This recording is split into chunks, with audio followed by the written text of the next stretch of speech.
ठाकुर जी की दर्पण सेवा भक्ति कथा। एक मैया अपने श्याम सुंदर की बड़ी सेवा करती थी। वह प्रातः उठकर अपने ठाकुर जी को बड़े प्यार दुलार और मनुहार से उठाती और स्नान श्रृंगार के बाद उनको आईना दिखाती। उसके बाद भोग लगाती थी। एक बार उसको 1 मास की लंबी यात्रा पर जाना पड़ा। जाने से पूर्व उसने ठाकुर जी की सेवा अपनी पुत्र वधू को सौंपते हुए समझा रही थी। ठाकुर जी की सेवा में कोई कमी न करना। उनको श्रृंगार के बाद आईना दिखाना, इतना अच्छा श्रृंगार करना कि ठाकुर जी मुस्कुरा दें। दूसरे दिन बहू ने सास की आज्ञा अनुसार ठाकुर जी की सेवा की। उनको श्रृंगार के बाद दर्पण दिखाया और उसी दर्पण में धीरे से देखने लगी कि ठाकुर जी मुस्कुराए या नहीं।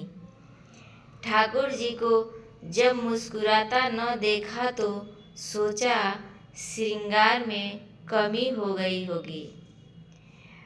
पगड़ी बंसी पोशाक सब ठीक करके फिर दर्पण दिखाकर झुक कर देखा।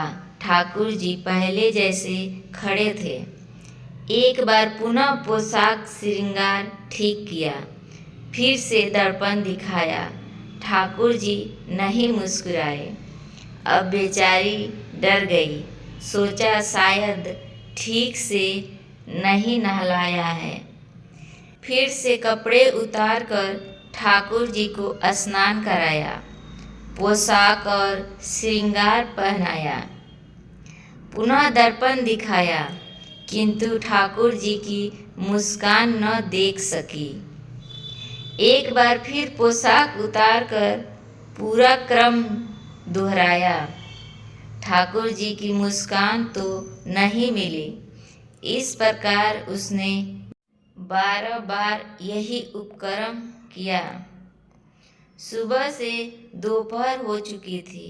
घर का सब काम बाकी पड़ा था। न कुछ खाया था न पानी पिया था।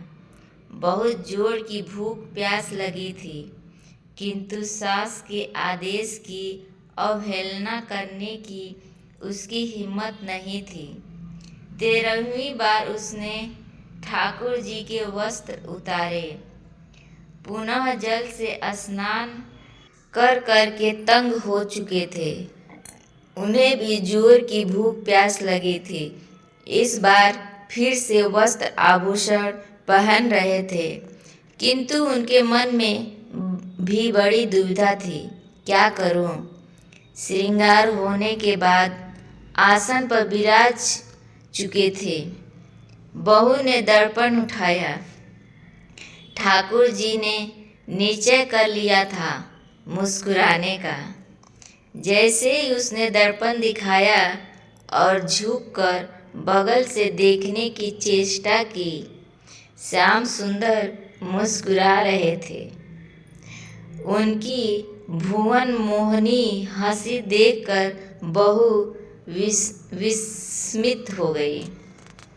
सारी दुनिया को भूल गई। थोड़ी देर में होश में आने के बाद उसको लगा शायद मेरा भ्रम हो। ठाकुर जी तो हंसे नहीं। उसने पुनः दर्पण दिखाया। ठाकुर जी ने सोचा, प्यारे, अगर भोजन पाना है तो हंसना पड़ेगा। वे मध्य मध्य हंसने लगे। ऐसी हंसी उसने पहले नहीं देखी थी। वह मंद हंसी उसके हृदय में बस गया था। उस छवि को देखने का उसका बार बार मन हुआ। एक बार फिर उसने दर्पण दिखाया और ठाकुर जी को मुस्कुराना पड़ा। अब तो मारे खुशी के वह फूली न समाई। बड़े प्रेम से उनको भोग लगाया और आरती की। दिन की शेष सेवाएं भी की और रात्रि को शयन कराया।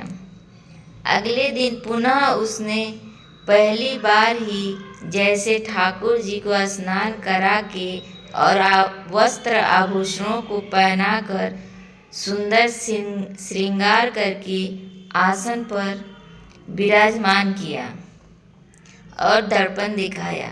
ठाकुर जी कल की घटनाओं और भूख को याद किया। ठंडे जल से 13 बार का स्नान याद करके ठाकुर जी ने मुस्कुराने में ही अपनी भलाई समझी।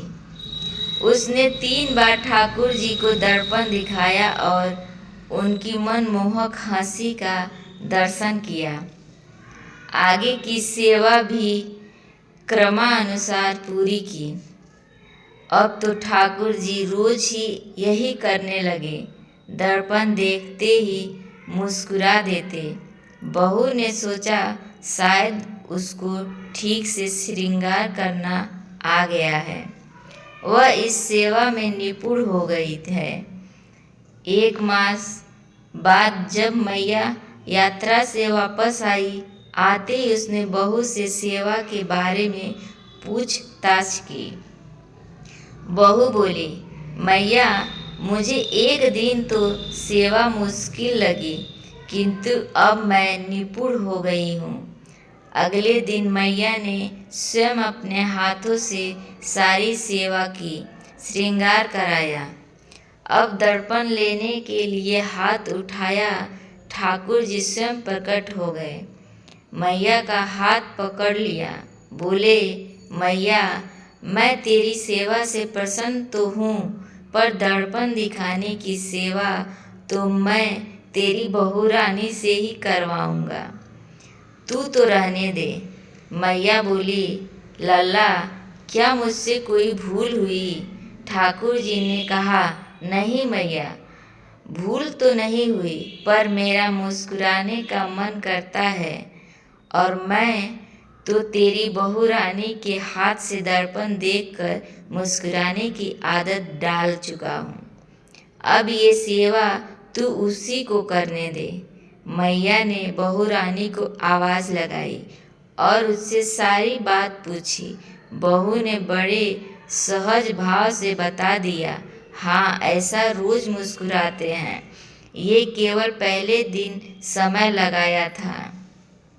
मैया बहू रानी की श्रद्धा और उसकी लगन और ठाकुर जी दर्शन से अति प्रसन्न हो गई।